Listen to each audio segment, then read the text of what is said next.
take a look at this video. This is everything to do with Gaza, by the way, and what is happening in the world today, without question. You'll see.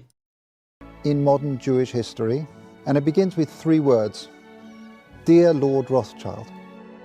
Dear Lord Rothschild, I have much pleasure in conveying to you, on behalf of His Majesty's government, the following declaration of sympathy with Jewish Zionist aspirations, which has been submitted to and approved by the Cabinet. Why was it that this letter was sent by the Foreign Secretary to your great-uncle Walter? It was primarily a movement from Eastern Europe. It was, after all, in Great Britain. So they felt that the Rothschild family should be the one to whom it was addressed. And Walter was Lord Rothschild, and he was a Zionist. Britain stepped in 1917 with the Balfour Declaration made by the British Minister Balfour on our behalf to a group of atheistic Zionist Jews. I make the point about atheism because it's now claimed that this is some biblical land right, as if God was an estate agent. The men to whom Israel was promised were atheistic Jews.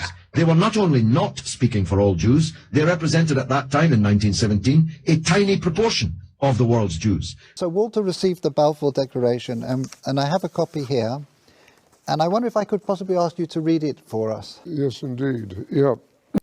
His Majesty's government view with favour the establishment of Palestine as a national home for the Jewish people, and will use their best endeavours to facilitate the achievement of this object, it being clearly understood that nothing shall be done which may prejudice the civil and religious rights of existing non-Jewish communities in Palestine, or the rights and political status enjoyed by Jews in any other country.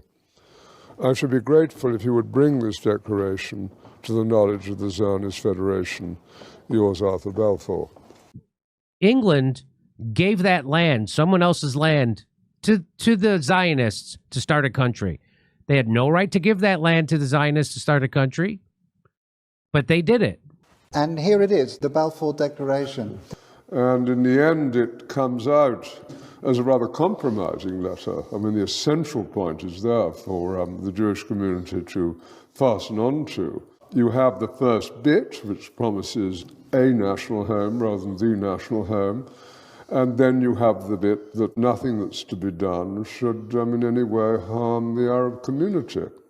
The Palestine that was wiped off the map when Britain granted you somebody else's country had Jews living side by side with Christians and Muslims for century upon century without the slightest trace of discrimination or violence or pogrom. But you come back to the big point, which is that this is perhaps the greatest event in Jewish life for thousands of years. A people whose country was wiped off the map, who were dispersed into exile, to make way for a Zionist idea granted to European Jews by Britain. They created through this agreement, through Sykes-Picot and through the Balfour Declaration, which he just read out. Both of these documents provided the templates, the basis for all the shit that you see happening right now today in front of your eyes in Gaza, in Syria, in Iraq. I make no bones about it. I get criticized for having said a long time ago, you need not be a Jew to be a Zionist. I'm a Zionist. That's a key point, which I've made many times. You need not be a Jew to be a Zionist. That's true. Not all Jews are Zionists. The Zionists represented a tiny sliver of Jewish opinion at that time. Yet, Balfour promised them the land which belonged to a third people, without consulting either the British or the world's Jews, and least of all, consulting the Palestinians. There are more Christian Zionists in the United States than there are Jews in the world, okay? So Zionism is actually more supported by Christians around the world. The apartheid state in Israel is more supported by Christians around the world than it is by Jews, just by sheer numbers. That's this idea that they have a right to exist. They don't have a right. They weren't a real country. They were a country invented by England that gave them that land. So you have a bunch of fucking Europeans coming in, grabbing land that doesn't belong to them, giving it to each other. You can have this piece, Britain can have Palestine and Iraq. France, you can have Syria. You, the Zionists, you can have Palestine when we're done with it.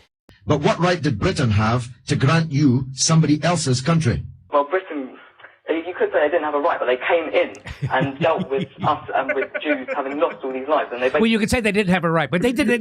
They did it anyway. They did it anyway, yeah.